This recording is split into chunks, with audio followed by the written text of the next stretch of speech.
A bit of a quiet Thursday in the NBA. We've still got stuff to talk about because guess who's still trash? Yeah, the Sacramento Kings. We'll talk about that. We'll talk about all of the other goings of the Clippers, also trash. Any other teams that are trash? Yeah, a few of them. Thursday recap coming up, Michael Bolton. Thanks, Josh. It's Michael Bolton here, and it's time for another episode of the Locked On Fantasy Basketball Podcast. Let's get to it. Let's get to it, indeed. You are Locked On Fantasy, your daily NBA fantasy podcast. Part of the Locked On Podcast Network, your team every day. Hello and welcome to the Locked On Fantasy Basketball Podcast, brought to you by Basketball Monster. My name is Josh Lloyd and I like fine leather goods. I'm also the lead fantasy analyst at basketballmonster.com, and thank you for making Locked On Fantasy Basketball your first listen every day. We are free. We are available on all platforms. We are part of the number one sports podcast network, the Locked On Podcast Network. Thank you to you guys for getting me there, getting us there. And the next thing is to push this to 100K. You want a nickname origin show? That's when it comes. So let's hit those subscribe buttons. We're going to talk about Thursday's 4 games. A weird day where they're all sort of compressed into the same time. I don't really know why that happened, but it did. So let's recap the action from Thursday. That's probably the right time to do it. We'll start with a little bit of news first, I guess, before we actually get into talking about those games. We'll do some waiver wire trends as well. We'll talk about this a little bit later on, but we did get the news today that Domantas Sabonis' knee injury is actually something that's significant, and it's going to cost him weeks, 4 weeks, 6 weeks, a couple of months. I would guess that he's not back until at least 2026. And we'll talk about how the Kings cope with that, not well, later on, and what we can do about it. We also got an update that Grayson Allen remains out. So they said it was just a small little cork thigh bruise. He's missed like 3 games all week, so I don't know what's going on there. Are they lying? Yes, probably. We'll see exactly what happens with Allen, but we sort of know the pattern there. Ryan Dunn will start. You'll get more out of Colin Gillespie. You'll get more out of Jordan Goodwin. Theoretically, you get more out of Royce O'Neal, but we haven't. And then we've got the good news. This is good news in Cleveland, with Darius Garland has now been upgraded to questionable. Jalen Tyson also questionable. So we could be getting both of those guys back. So the value of a Craig Porter reduces, and Garland coming back is great if you've got him, obviously. We'll see what that does to help maybe Evan Mobley in that particular situation, because obviously Mobley has been struggling. Let's take a look at some of the waiver wire trends. Who have been the most added players? Who have been the most dropped players over the last 48 hours? The most added player is Vince Williams Jr., starting point guard for the Memphis Grizzlies. We'll talk about him and the Grizzlies later on. The next 2 from the San Antonio Spurs. The horse, Keldon Johnson, and the pencil, Harrison Barnes. Barnesy.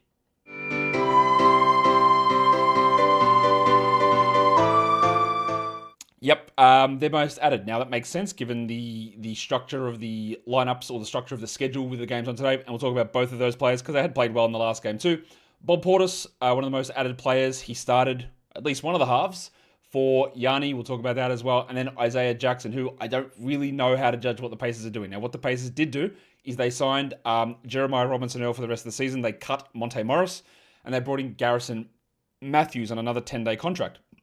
That doesn't mean Robinson-Earl is a guy you add outside of like 200 deep leagues, but he's there. And we're still going to get the Bradley, Jackson, Huff nonsense. Like, I think taking a flyer on Jackson is fine. I think taking a flyer on Huff is fine, but I feel no level of confidence in those guys maintaining any sort of production game by game. On the most dropped side, some pretty easy decisions here. Nothing I'm going to really disagree with too much. Marcus Smart, easy drop. Sadiq Bey, easy drop. Tim Hardaway Jr., easy drop. Trey Jones, easy drop. The only one that I'd be a little bit conflicted about is Ace Bailey. That's because I'm just being a little bit stubborn and saying he's a rookie. Let's wait till Thanksgiving, 1 week away.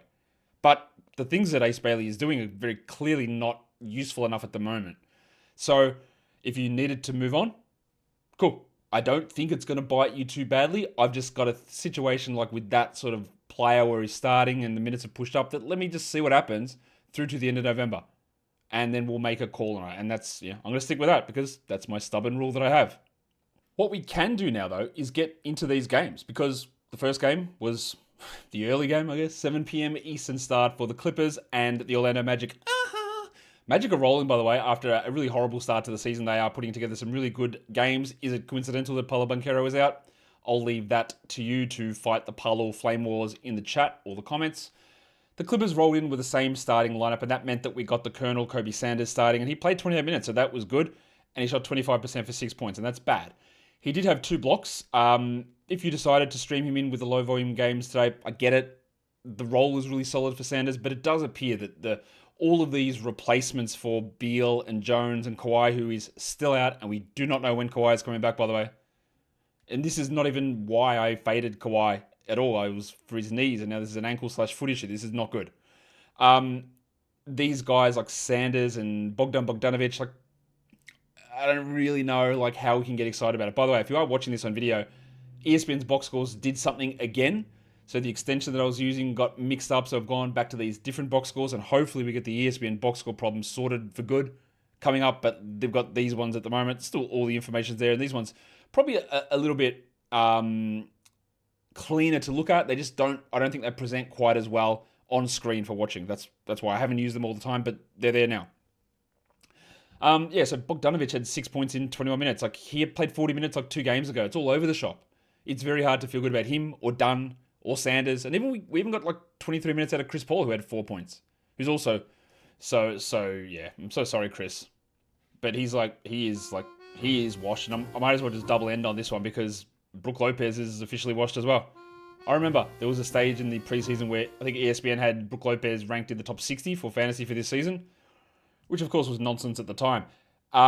He played 6 minutes. What do we make of John Collins, though? I don't know that John is washed, but he might just be bad. Like, the opportunities are here. And there's no Kawhi, and there's no Derek Jones, and he played 25 minutes for 9 points. Has he had a single good game for the Clippers? I am very much ready now, and I understand the idea of holding because Jones is out for a long time here and Kawhi is out, that Collins has to do something. But they've been out. He's not. John? Get that garbage out of here! John. I don't know that you need to hold him. Jim Harden's doing his best, 31, 5, and 8 with 2 steals, and Zubac's played 32 minutes, 14 and 19. Pretty good numbers from both those guys, but they're just hard carrying here. Kobe Brown, I don't know why I called him Kobe like that. Got the 2 Kobe's on this team, Kobe Brown and Kobe Sanders. Brownie had 9 points in 16 minutes. He hasn't played every night, and this team is just, like, terrible. It is terrible. The vibes are rancid, and I guess is this the, like, aspiration stuff creeping over? I would not be shocked, as well as the Ty Lue association with Chauncey Billups' poker games. I don't know, man. Everything is just horrible with the Clippers at the moment. They are terrible, and they're getting to a stage where I'm not sure they're going to be able to get it back, to be honest. Let's take a look at the Magic side, because they did also winning with the same starting lineup. No Paolo Banchero. Let's talk about Jalen Suggs, who was, 23, 3 and 7, 2 steals, 2 blocks, and 5 threes. He shot 53% from the field, and he is absolutely cooking. I love Jalen Suggs, but I was very worried about his knee heading into this season. He's been way better than I thought he was going to be. Awesome stuff. It was also another solid game from Mr. Black. 29 minutes for Anthony Black. Only 12 points, but he had 4 assists and 4 steals. He is more of a stream guy than a must-roster player for 150 deep leagues, but that was good. Desi Bane, not his best, but that's okay. 15, 7, and 5, while Wagner had 20 and 6. And Tristan Da Silva was okay. And like I mentioned this the other day, that I do think that Da Silva is droppable. That does not mean he has to be dropped. And he's doing little bits and pieces while Banchero is out. 17 points is fine. 17 shots is most definitely not. No free throws, no steals, no blocks, 1 assist. That is all bad for category leagues. But he had 8 assists, which is good. He remains just a fringy sort of a player. Over the last 5 games, he's averaging 31 minutes a night, and he's not a top 100 guy. And that's what I mean. Like, he's okay to have. You can use him, but honestly, if he's your worst player, streaming that roster spot makes more sense. And he's just not good enough with his overall fantasy game to like grab him, lock him in, and rely upon it. Especially when Paolo's not out for months here. If he was, I'd feel better about grabbing Da Silva. Someone said, man, are you calling him Da Silva instead of Da Silva? E instead of A. I'm not. I just say them the same way. I'm not going to call him Tristan Da Silva. Tristan Da Silva. Tristan Da Silva. Tristan Da Silva. I say them both the same. Apologies for my accent. Da Silva. He's fine. Wendell Carter had probably one of his worst games, 7 points on 27%, but he had 7 rebounds. He had 6 assists, and he does remain an absolute must-roster player. It was also a good Goga game. You don't rely upon Goga in anything outside of deep formats, but 10 and 6 with 2 steals is pretty good, and he was 100% from the field and 100% from the free throw line. We've got 3 more games we're going to come back and talk about. The 3 games that all finished at the same time. Today's episode, though, it is brought to you by Quo. Something every business owner knows too well is missed calls, and they know the impact of those missed calls when a customer tries to reach you and can't get through. That is money slipping away. Quo, spelled Q-U-O, is the smarter way to run your business communication so that you never miss an opportunity. It's the number 1 business phone system, Quo. Of course it is. It's built for 2025 and not 1995. It's simple, it's modern, and it's designed to help you communicate faster, look more professional, and stay communicating and connected wherever you're working. Quo works directly from an app, either on your phone or on your computer, and you've got a shared inbox, so all of your team can jump in and share one number and see all of the conversations so things get done faster. And if you can't answer a call, Quo's AI agent is able to jump in and qualify leads and route calls and make sure that no customer is ever left hanging. No wonder over 90,000 businesses are already using Quo. So try Quo for free at quo.com/lockedonnba. That is quo.com/lockedonnba. And yes, you can even keep your existing number. Quo. No missed calls and no missed customers. Today's episode is also brought to you by DoorDash. The NBA season is heating up and DoorDash has found the perfect way to keep you guys, the fans, in your bag all season long. You're watching your favorite team duke it out. You're watching highlights of other players. You're watching your fantasy players. You're watching all that stuff, whatever it is. DoorDash makes every game night even better. DoorDash is the official on-demand delivery platform of the NBA, and they're celebrating that with something that they're calling the bag drop. Anytime an NBA player scores 50 points in a game, DoorDash drops 50% off your order with Dash Pass the next day, and you're automatically entered for a chance to win the ultimate fan bag, player-inspired drip, exclusive gear, and stuff that you'd actually want. DoorDash has you covered for all late-night highlights, last-minute watch parties, and double OT fuel-ups. So the next time that someone goes off for 50, use the promo code NBA50 the next day to get 50% off on DoorDash with Dash Pass, plus your shot at the bag drop. Dash Pass members only 50% off up to $10 the day after a 50-point game with the promo code. Terms apply. No purchase necessary. Ends April 13th. Open to US residents 21 years or older. Visit DoorDashinYourBag.com for full details. DoorDash in your bag all season long. Now let's talk about the late games. The Atlanta Hawks and the San Antonio Spurs. The Spurs win at 135-126, the final score. The Hawks got back Zachary Ricochet. That meant that Vit Krejci moved to the bench, and we also saw Kristaps Porzingis returning, meaning Onyeka Okongwu moved onto the bench, which, everything we expected. The Hawks had been playing really well. They weren't as good here. Let's talk about their side. Nickeil Alexander-Walker was ridiculously good. 38 with 8 threes, 5 assists, and 3 blocks. And finally, we got a good shooting night. 77% shooting remains an absolute must roster. Jalen Johnson's hot run, I don't think it's ever stopping, to be honest. 26, 12, and 7 with 2 threes. And Porzingis played 29 minutes, which, coming off 2 missed games with knee soreness, I'm a little surprised. I love it, but I'm surprised. 16 and 5 with 2 threes and 2 blocks on 70% shooting. Okongwu was still good. And what is interesting here is that we actually got them crossing over a little bit. 25 minutes for Onyeka, 15, 7, and 5 with 3 threes. He's turning into a really, really strong three-point shooter, which I didn't really see coming in. We also saw Krejci play 30 minutes off the bench as Ricochet. Let's talk Ricochet quickly. I probably don't really need to say anything. I'll just let my mate John Armstrong say something. Get that garbage out of here! He had 2 points in 29 minutes on 10% shooting. Krejci also, well, I think you can comfortably jack him off as well. Get that garbage out of here! 5 points in 30 minutes, and Dyson Daniels did nothing offensively, but had 5 assists, had 6 rebounds, and 3 steals. So that's sort of what you wanted, I guess. Not much else going on there. The night watchman, Mohamed Wayugeh, took a fall early on and played 4 minutes only. He did return after the first fall, but just weird that they used him so little. Not many takeaways there. Just don't rely on Krejci. Don't rely on Ricochet. And I would say that's relatively clear. On the Spurs side of things, I know what you all want to hear about. You want to hear about the GOAT that is Luke Kornet. 23 minutes for Kornet, 5 points, 3 rebounds, no steals, no blocks, 50% shooting. It's bad.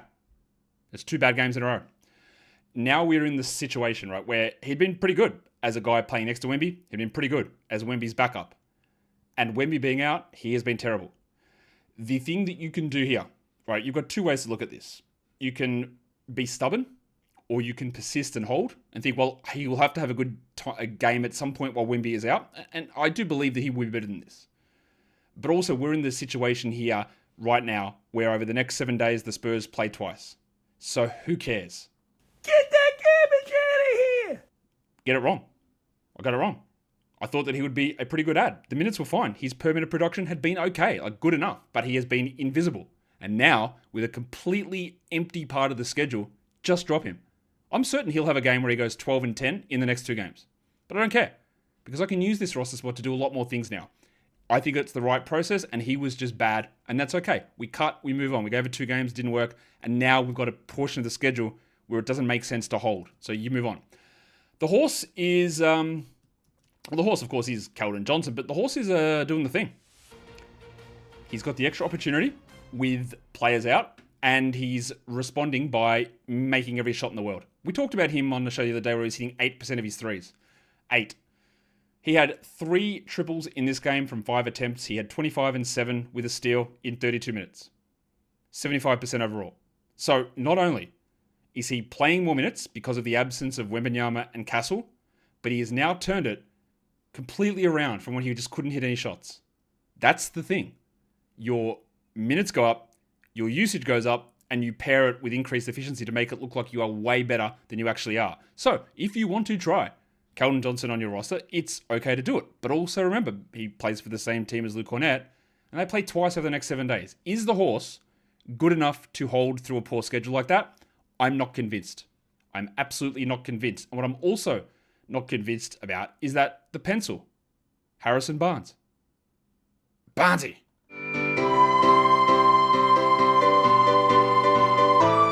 Is going to be good enough either. We talked about Barnes and how he was shooting like 60% from 3 or 56% from 3 and it was going to cool off. Now his minutes are good. 34 minutes, 16 points. It looks all right. But this is a real Barnes game. 16 and 5 with no steals and no blocks and shot 39%. 25% from 3. It was always going to cool off. And again, you can make the determination whether he is worth holding, and I would prefer to hold Barnes and Johnson at the moment over Kornet. But 2 games, 7 nights, fringe players, not worth it in my mind. Champagnie was very good, 20 with 5 threes, and Vassell was, you'd hope for a little bit more, 15 and 5 with 3 threes for him. The guy we do need to talk about, just quickly, is there any other player like David Jones-Garcia? Because he came in and played 19 off the bench. He had 12, 5, and 6, 3 steals and a block. It's a ridiculously good game. It fills it up everywhere. He's efficient from the field, but he is a 2-way player. He was okay in the last game as well, because I know that I made the same joke about his name. But, again, this is the worst time to try and grab him. It makes no sense to add David Jones-Garcia with 2 games in 7 nights, even in a 200-deep league. Because A, you don't have the reliability of him doing this, and B, he does not play enough. But the name, he was a star in Summer League as well. He was a Sixers either draft pick or 2-way guy last season. And he's a guy that needs a lot of the ball in his hands and quite a decent amount of usage to be successful. And he's got it at the moment. But when the schedule makes a little bit more sense for San Antonio, then we can revisit it. Fox had 26, 5, and 9 3 steals. He's really taking advantage of no Harper, no Castle, and no Wemby. And that might turn this one, let's say in a week's time, into a bit of a sell high for old mate De'Aaron Fox. Now, if you are a Kings fan, I'm not sure how much you want to tune in here, because they're horrendous. 137. The Memphis Grizzlies, without Ja Morant, scored 137, and the Kings scored 96. That is a 41-point victory. So, Doug Christie, where are the haters? Right here, man. I haven't moved anywhere. You are a bad coach, and he should not be coaching this team. Scott Perry is a bad GM. He should not be managing this team. Vivek Ranadive is the worst owner in sports. He should not be owning this team. We can't do anything about that. Unfortunately. This is one of those things where I'll always, every one of you who is watching this, listening to this, when someone's like, what would you know? As if these guys are in professional front offices, that they know what they're doing more than, say, Johnny 6969 keyboard warrior. I think they know what they're doing. Just go, yeah, the Kings. The Kings. Because this was obvious. These players make no sense together. Why are you giving up assets to an unprotected pick swap to the Spurs to sign DeMar DeRozan? Why are you pairing Levine and DeRozan together along with Sabonis after you traded away Halliburton to get Sabonis? Why'd you move on from Fox? Now you have no point guards. Why is Schroeder and Westbrook 2 of the worst fits you could possibly have with this group, the priorities that you have? Why are you trying to move off of Malik Monk? It's all bad. Nothing about any of this is good. So the Kings winning with the same starting line, which you'll say, that's okay, fine, Josh. But I have to remind you that Keegan Murray played in this game. He returned for his first game of the season and he did not start. Sabonis is out for these 4 to 6 weeks, and Drew Eubanks started the last game because he was out too. Let's talk about Murray in his first game of the season. Now, there is an opportunity here for Murray, with the absence of Sabonis, to maybe do a little bit more. He had 11, 3, and 1 with no defensive stats and shot 39%. That's clearly bad. If you rostered Keegan Murray, and I don't think, or I didn't think, Murray would be an absolute must roster. I think Sabonis' absence improves it, so I'm happy to hold. This is a bad game, though, but he played 33 off the bench, and he will not remain on the bench past this game. Let's talk about the Sabonis replacements. Eubanks played 26 minutes. He had 9 points. He had a steal and a block. Absolutely. And this is a lesson we all need to learn, because some of us know it, but it's a really important one. When a player gets injured, there does not have to be an ad. So I had many people say this to me. Man, who's the ad? I'll go. Someone already got Eubanks, so I had to go get Precious Achua. No, you didn't.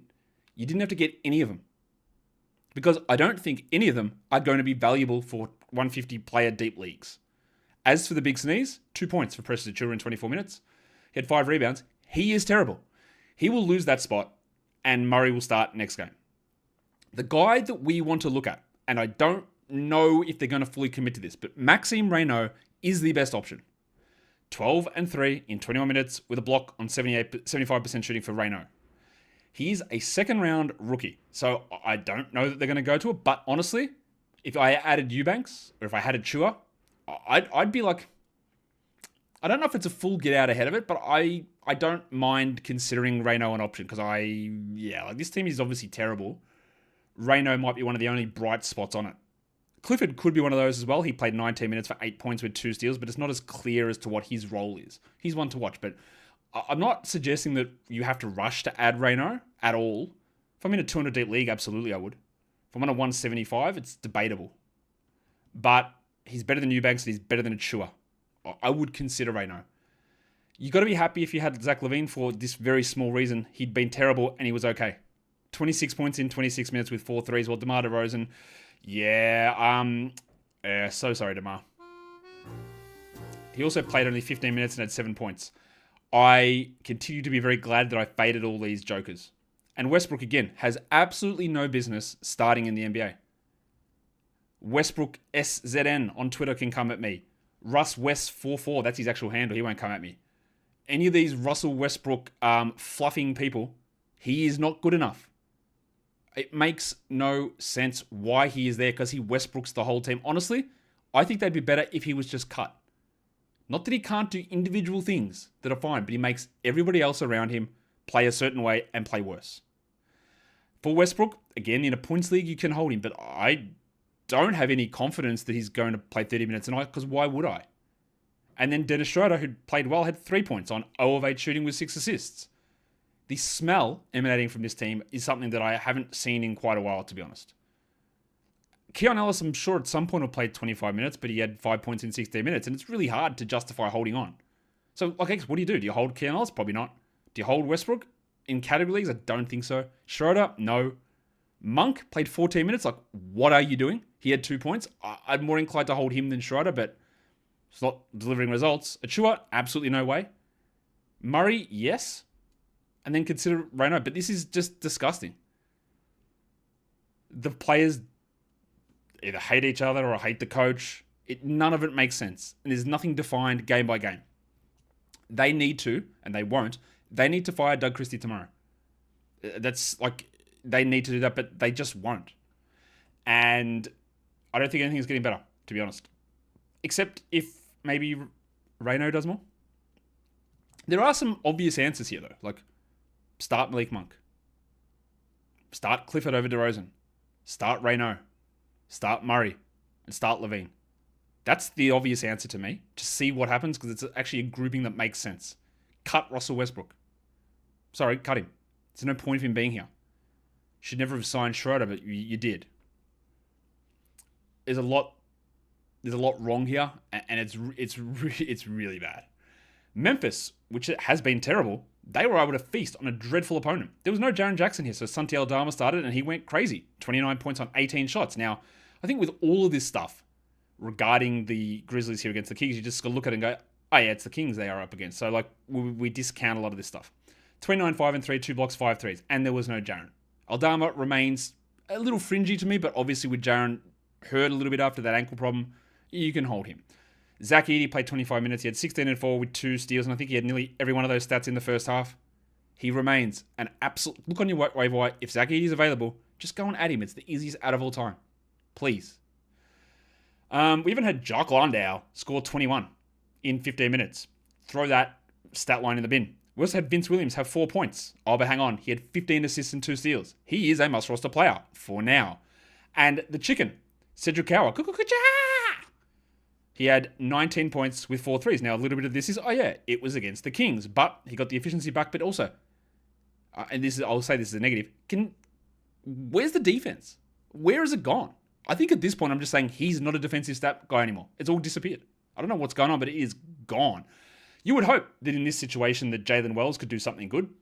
He could not, so we don't need to worry about too much with him, but we're rostering Coward, Williams, Edey, and probably Aldama here. We got extra minutes from Cam Spencer with 6 assists in his 24. That's a nice deeper league one with Morant out. And then Jemai Mashak, first NBA minutes, I believe, 6 points for him. I just wanted to shout him out because he got his first NBA minutes. We've got one more game to talk about. It was an overtime game between the Sixers and the Bucks. Today's episode, though, it is brought to you by Prize Picks. You and I, we make decisions every day. But on Prize Picks, when you're right, you can get paid. You don't have to worry about missing out on the excitement of following your favorite sport. You can get into it with Prize Picks. And if you haven't tried it yet, Prize Picks is the simplest way to play. You just pick more or less on at least 2 player stats, and if you get them right, you win. It takes less than 60 seconds to put a lineup together, and you can play anywhere where Prize Picks operates. California, Texas, and Georgia. You can pick your favorite players, you can pick who you think's got the best matchup, and you can use their stacks feature now, where you can use individual stats from the same player, instead of having to just choose one of those stats to put into one of your lineups. Download the Prize Picks app today and use the code LOCKEDONNBA to get $50 in lineups after you play your first $5 lineup. The code is LOCKEDONNBA for $50 in lineups after your first $5 lineup. Prize Picks, it's good to be right. Now we can finish this bad boy out and go to the final game. The Sixers get the victory in overtime over the Milwaukee Bucks, 123-114. And all of you DoorDash Dash Pass legends, you're going to love the fact that you can get in on the bag drop action here because Tyrese Maxey played 47 minutes out of 53. His minutes, he's averaging 40 a game. I think he's over 40 a game now, which is clearly absurd. But he had 54 points with 6 threes, 5 rebounds, 9 assists, 3 steals, 3 blocks. He was elite from the field, 60% on 30 attempts, 86 from the line. He has been so good. I had no belief that he could be a top 5 player. I think he might be now. He has just taken things to another level. Last season, when Embiid and George were out, he struggled efficiency-wise. Not this season. He's been ridiculously good. As for Paul George, okay. 25 minutes, 21 and 5, 4 threes, 2 steals. That's incredibly encouraging. Incredibly encouraging. And then the dominatrix, VJ Edgecombe, had 12 points. He did have 10 rebounds, but he was inefficient. He had no defensive stats. Just to be clear, in case I get misquoted or misspoken about, you can hold VJ Edgecombe now, but he's outside the top 130 over the last 2 weeks, and it is trending downwards. And I do think that there will be a time in the future, this season that can happen, where he is a drop. We saw elite stuff early in the year through extreme minutes and extreme usage, and that is not the case at the moment. Andre Drummond got into some foul trouble, so he played only 18 minutes. He had 8 rebounds, a steal, and a block. You still hold on to him. Jared McCain he's just got no part on this team at this stage. And Grimes played 39 minutes, 14, 4, and 4. Now, not the best game from Grimey, but that's a solid line. With Drummond in foul trouble, we got 29 minutes from Domi Barlow. He only had 2 points, but he had 6 rebounds and 2 blocks. And a lot of people have grabbed him for the back-to-back. Now you can move on. You don't need to be holding on to him. While Justin Edwards had a lot of minutes, 31 of them, he had 7 points with 2 steals, as it was him that started while George came in for Barlow in the starting lineup. On the other side of this game, it's Milwaukee in their first game here without Mr. Antetokounmpo, and we wanted to see exactly what Glenn Rivers would do. And he did start Bob Portis, despite all of the talk that Kyle Kuzma's here as our Giannis backup 4 replacement. Kuzma started at 3 and Portis started at the 4. Now, Portis ended up with 28 minutes and he did not start the second half. He still played 28 minutes. He had 19 and 8, which is a very stereotypical Bobby Portis line. He played in overtime as well. So if you added Portis with Giannis out, you feel all right about it. If you added Kuzma, you feel okay too. 17, 3 and 4, 2 steals and a block on bad percentages. That is Kuzma, and you got a couple of extra bonus defensive stats thrown in. So both of them were okay. The guy who really cooked, and he's cooked in nearly every game that Giannis has missed this season, Ryan Rollins. Turning out to be an absolute steal off the waiver wire. Rollins had 32, 6 and 14 with 2 threes and a steal. Now, he took 26 shots. There are 2 absolute giant whatevers hanging over his head. Giannis and Porter. Now, you could say that he's done everything possible to keep that job over Kevin Porter. Maybe. I believe that. I believe he should have started opening night over Porter anyway. But I don't know what Glenn Rivers is going to do. Now, he could easily play those guys together. Move Kuzma back to the bench. I don't think you'd want to move AJ Green to the bench just because of spacing. So obviously, you just hold Rollins. You hold him. You don't do anything with it. But irrespective of if he starts over Porter or not, we've seen a very clear thing here. When Giannis is out, he ramps up. But when Giannis is in, he's still good, but he pulls back. And then adding another high-usage ball handler in Porter to the mix will impact his stats. If I could get a top 30 or 40 player in a trade, I'd probably do it. You probably can't. But now would be a good time to inquire. Turner, only 28 minutes. I would have hoped that Glenn could have played him a little bit more. He's usually been better in games without Giannis. He had 14 and 10 here. A little bit frustrating, but otherwise not disastrous. It's not great. And Gaz Trent had 11 with 3 triples. Him and Big Boom AJ just continued to be 3-point streamers and like literally nothing else. So now we can go ahead and do the lines of the night. The monstrous line of the night is absolutely not controversial, although there was a player who came pretty close. Nickeil Alexander-Walker almost got it. Tyrese Maxey does get it though. 54, 9 and 5 with 3 steals and 3 blocks. He's an All-NBA like second team guy at least at the moment. He's been ridiculous. The waiver wire line of the night. We're going to San Antonio, which we are for a lot of these awards. Julian Champagnie, 20 points, 5 triples and 5 assists. Again, hard to commit to it with so few games, but an interesting stream guy. Deeper leagues is your young gun of the night. It's David Jones Garcia, who had 12 and 5 with 6 assists and 3 steals. Very strong game in his first real look at extended NBA action. And the dud of the night, well, it has to be. Unfortunately, Zach Ricochet wasn't high enough roster to qualify. It's got to be Luke Kornet. 5 and 3 with 2 assists. I still think, again, I like to go by process. The process of adding Kornet makes sense. He was bad in 2 games. You've got a terrible schedule period. Easy drop. Just absolutely move on. Don't worry about it. All done. See you later. Didn't work out. I think the process is fine. Didn't work out. Go. And that's the end of the show. I'll give you an update. Tomorrow I'll usually do a Friday preview show, and I'm pretty sure I will, but it will have to be super early. We've got an early trip out to my son's baseball game, and we'll just see how that goes. I think it'll all go okay, but just giving you a warning, if something doesn't appear, that is why. What will appear, though, is you hitting subscribe, I'm hoping, double banging on the audio and the video, and getting us to 100K, because I know you want the nickname Origin video. Guys, we are done here. Thank you so much for listening, everyone. See ya.